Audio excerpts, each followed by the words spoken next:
नमस्ते। आज नवरात्रा का चौथा दिन, माता रूप मां कुष्मांडा।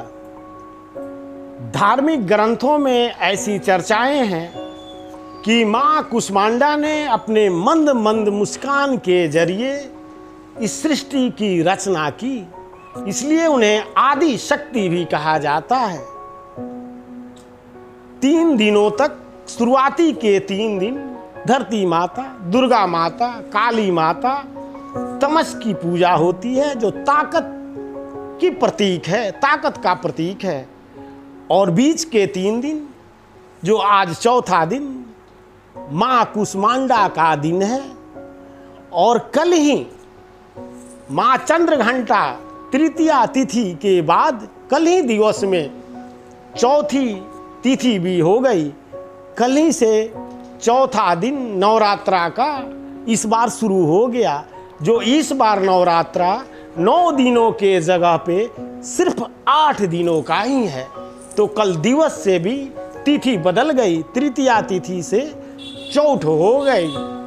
तो आज हम लोग माँ स्कंद माता के विषय में चर्चा कर रहे हैं। आप सभी को माँ स्कंद माता का आशीर्वाद प्राप्त हो।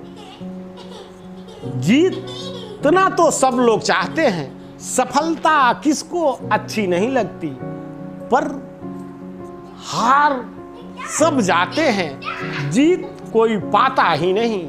आखिर क्या कारण है? आपने गंभीरता से विचार किया है?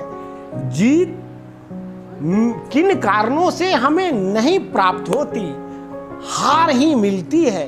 तो उसका मुख्य वजह है हमारे भीतर छुपा हुआ डर।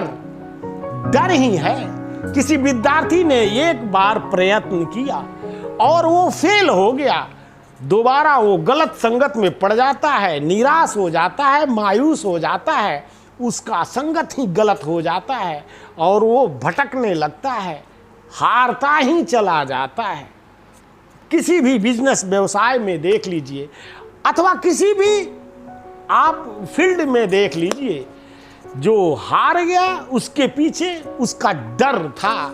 मैं आपको एक सिंपल एग्जाम्पल देता हूं, मिस्टर राहुल गांधी का, जो कांग्रेस के इतने बड़े नेता हैं, इतने बड़े क्या, शीर्षस्थी हुई हैं, और 30 बार हारने के बाद आज भी लड़ने को तैयार हैं। उनसे हम लोगों को सीख लेनी चाहिए, कभी भी हिम्मत नहीं हारनी चाहिए।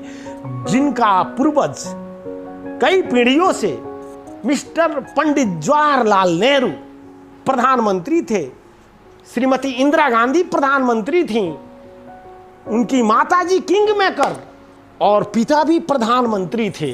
वैसा व्यक्ति हार जाता है, माथे पर किसी तरह की सिकन नहीं आती, माथे पर कोई चिंता की लकीर नहीं दिखती। और आप हैं, एक आदना सा एग्जाम फेल हो गए और खुद से निराश हो जाते हैं। खुद के लिए जिएं और खुद से सीखें, खुद से जुड़ें और खुद डरने से दूर हो, डरना छोड़ें, फिर आपका जीतना तय हो जाएगा। माँ कुष्मांडा आप सबों को खुश रखे, स्वस्थ रखे, मस्त रखे, यही मेरी प्रार्थना है। कल फिर माँ स्कंद माता की चर्चा की जाएगी। पंचमी के रोज मनोज उपाध्याय को दिया जाए विदा।